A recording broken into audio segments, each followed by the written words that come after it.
অল্প মশলায় একটা মিক্সড ভেজিটেবল করে দেখাচ্ছি। সর্ষের তেলটা গরম হয়ে গেছে, পাঁচফোড়ন আর তেজপাতা করছি। প্রথমে পটল, আলু, কচুটা দিয়ে একটু ভাজা করে নেব। আলু, পটল আর কচুটা 5 মিনিট ভাজা করে নিয়েছি।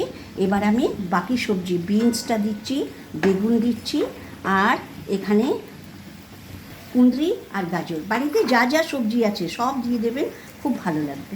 টমাটো আর কাঁচা লঙ্কাটা দিচ্ছি, পরিমাণ মতো নুন দিচ্ছি, নুনটা সবার শেষে দিলাম, হলুদ দিচ্ছি।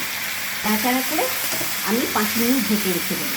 দেখুন 1 চামচ মশলা দিচ্ছি, এটা ভাজা মশলা, ধনে জিরে এলাচ আর দারচিনি ভাজা করা মশলা। পরিমাণ মতো একটু চিনি দিচ্ছি আর আদা বাটা।